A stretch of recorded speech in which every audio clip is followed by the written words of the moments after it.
जय हिंद समाजवादी साथियों, मनोज पांडे की ऊंचाहार विधानसभा से स्वामी प्रसाद मौर्य लड़ेंगे विधानसभा चुनाव। जी हां, आज हम बात करेंगे अपनी इस वीडियो में मनोज पांडे की जो ऊंचाहार की विधानसभा सीट है उसको लेकर आज हम अपनी इस वीडियो में बात करने जा रहे हैं। जैसा कि आप लोगों को पता है, जहां पर एक तरफ उत्तर प्रदेश में लोकसभा का चुनाव संपन्न हुआ है। लोकसभा के चुनाव में समाजवादी पार्टी के राष्ट्रीय अध्यक्ष अखिलेश यादव जी के नेतृत्व में पीडीए के नारे के तहत अखिलेश यादव जी ने इस बार का लोकसभा का चुनाव लड़ा, जहां पर अखिलेश यादव जी ने पीडीए के साथ ही साथ इंडिया गठबंधन की आवाज़ को भी बुलंद किया और आवाज़ की बुलंद करने के साथ साथ पिछड़ा दलित अल्पसंख्यक समाज के लोगों को एक मुश्त करते हुए अखिलेश यादव जी ने इस बार के लोकसभा के चुनाव में एक बेहतरीन और शानदार प्रदर्शन करके दिखाया है।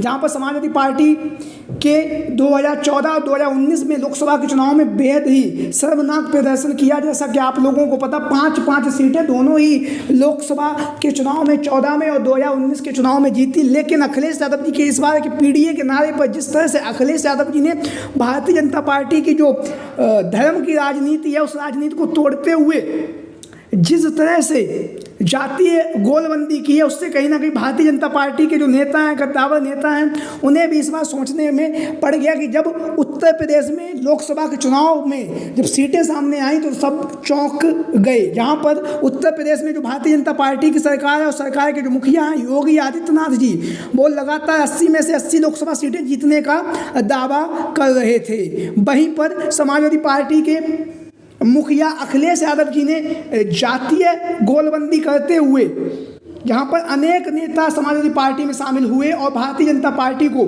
उत्तर प्रदेश में महज 33 सीटें ही जीतने दी। और सबसे ज़्यादा अखिलेश यादव जी की जो 37 सीटें हैं वो जीतकर उन्होंने एक नया इतिहास रचा। लोकसभा के चुनाव से पहले बहुत सारे समाजवादी पार्टी के नेता समाजवादी पार्टी को साथ छोड़कर अन्य पार्टियों में चले गए। लेकिन जैसे ही लोकसभा का चुनाव संपन्न हुआ वैसे ही लगातार तमाम दिग्गज नेता समाजवादी पार्टी में शामिल हो रहे हैं। इसी कड़ी में जो समाजवादी पार्टी को छोड़ के गए थे उनमें से एक जो नेता है वो है मनोज पांडे। मनोज पांडे, जिन्हें आप लोग जानते ही हैं, इन तस्वीरों के माध्यम से भी देख लीजिए, ये वो नेता हैं जिनके लिए समाजवादी पार्टी के मुखिया अखिलेश यादव जी ने बहुत कुछ किया। इन्हें 2012, 2017, 2022 तीनों बार रायबरेली की जो ऊंचाहार की जो सीट है वहाँ से विधायक बनवाया और विधायक बनवाने के साथ ही साथ इन्हें 2022 के विधानसभा के चुनाव में मुख्य सचेतक जैसा जो महत्वपूर्ण पद होता है, जो नेता प्रतिपक्ष ने अखिलेश यादव जी ने मनोज पांडे को दिया। लेकिन मनोज पांडे जी ने 2024 के लोकसभा के चुनाव से पहले जब राज्यसभा का चुनाव हुआ, उस राज्यसभा के चुनाव में समाजवादी पार्टी के राष्ट्रीय अध्यक्ष अखिलेश यादव जी ने 3 प्रत्याशियों को चुनावी मैदान में उतारा। अखिलेश यादव जी को भरोसा था कि समाजवादी पार्टी के जो भी विधायक है वो हमें सपोर्ट करेंगे और एक दो जो विधायक है वो अन्य पार्टियों के भी समाजवादी पार्टी को वोट करेंगे। तो ऐसी स्थिति में समाजवादी पार्टी के 3 प्रत्याशी को जीतने की संभावना प्रबल बन रही थी। उसी को ध्यान में रखते हुए अखिलेश यादव जी ने राज्यसभा के चुनाव में 3 प्रत्याशियों को चुनावी मैदान में उतारा। लेकिन समाजवादी पार्टी के मुखिया अखिलेश यादव जी के साथ में उनके ही अपने विधायकों ने 8 विधायकों ने अखिलेश यादव जी के जो प्रत्याशी थे उन्हें वोट न देकर भारतीय जनता पार्टी के प्रत्याशी को वोट दिया।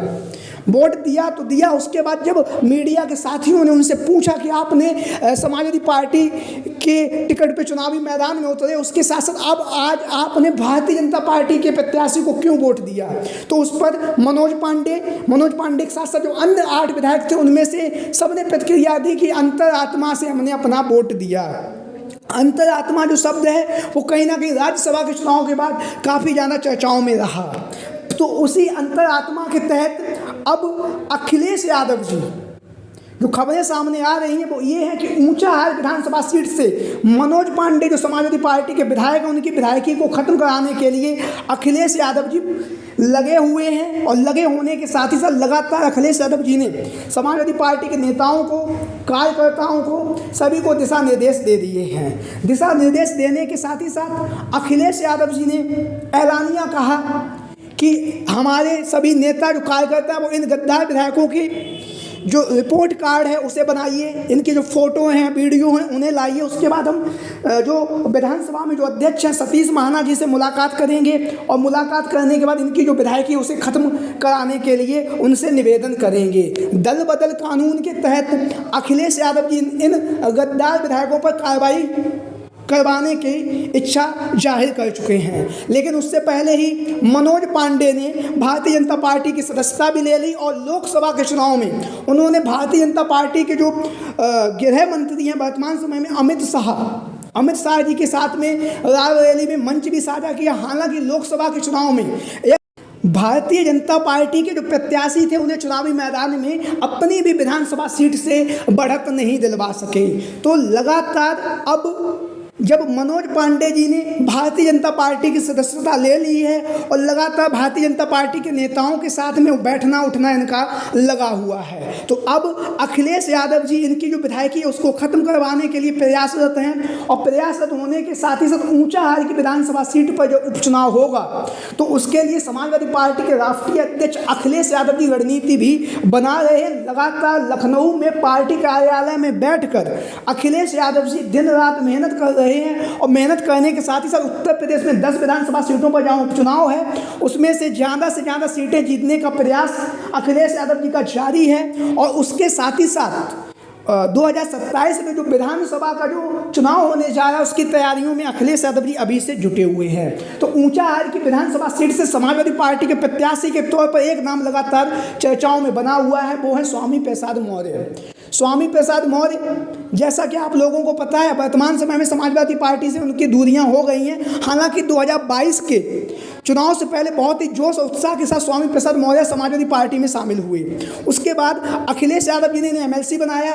एमएलसी बनाने के बाद इनकी मनोज पांडे जी के साथ जो आप लोगों को पता है बयानबाजी रही है और मनोज पांडे अब समाजवादी पार्टी से दूर हो चुके हैं। और उसके साथ ही साथ मनोज पांडे ऊंचाहार की विधानसभा सीट से चुनावी मैदान में उतरते हैं। वहीं पर ऊंचाहार की विधानसभा सीट से स्वामी प्रसाद मौर्य के जो पुत्र हैं उत्कर्ष मौर्य वो भी चुनावी मैदान में उतरते हैं। हालांकि 2 बार उत्कर्ष मौर्य जो मनोज पांडे उनके सामने चुनावी मैदान में उतरे 2012 और 2017 के चुनाव में महज 1.5 से 2,000 वोटों से वह चुनावी मैदान में हार गए। अब चर्चाएं काफ़ी तेज हैं कि विधानसभा उपचुनाव जब होगा ऊंचाहार की विधानसभा सीट से या फिर 2027 में जब विधानसभा का चुनाव होगा तब यहां से समाजवादी पार्टी के प्रत्याशी के तौर पर स्वामी प्रसाद मौर्य चुनावी मैदान में उतर सकते हैं। स्वामी प्रसाद मौर्य ने जब समाजवादी पार्टी को छोड़ा तो उन्होंने कहा था अखिलेश यादव जी से हमारी अच्छे संबंध हैं। और उसके साथ ही साथ अब एक चर्चाएं ये भी है कि स्वामी प्रसाद मौर्य यहाँ से चुनावी मैदान में उतरेंगे या फिर उनके जो पुत्र हैं उत्कर्ष मौर्य भी चुनावी मैदान में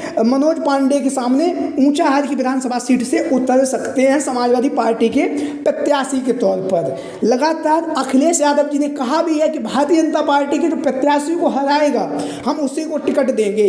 तो ऐसी स्थिति में अब ऊंचाहार की विधानसभा सीट से स्वामी प्रसाद मौर्य का नाम लगातार चर्चाओं में बना हुआ है। और आप लोगों को ये भी पता है 2024 के लोकसभा के चुनाव में स्वामी प्रसाद मौर्य के बहुत सारे जो उनके साथ में नेता समाजवादी पार्टी में शामिल हुए थे अखिलेश यादव जी ने सभी का सम्मान किया और सम्मान करने के साथ साथ उनमें से बहुत सारे सांसद भी निर्वाचित हो चुके हैं। तो कहीं ना कहीं स्वामी प्रसाद मौर्य समाजवादी पार्टी में शामिल होकर 2027 में या उससे पहले जब विधानसभा का उपचुनाव होगा ऊंचाहार की विधानसभा सीट से वहां से वह चुनावी मैदान में उतर सकते हैं। अगर स्वामी प्रसाद मौर्य चुनावी मैदान में नहीं उतरेंगे तो फिर उनके जो पुत्र हैं उत्कर्ष मौर्य समाजवादी पार्टी के प्रत्याशी के तौर पर ऊंचाहार की विधानसभा सीट से चुनावी मैदान में हमें दिखाई देंगे। हालांकि अभी तक इसकी कोई औपचारिक ऐलान नहीं हुआ है, लेकिन आप लोगों की क्या राय है सभी साथी कमेंट बॉक्स के माध्यम से अपनी राय जरूर दें। आज की वीडियो में इतना ही। जय हिंद, जय भारत।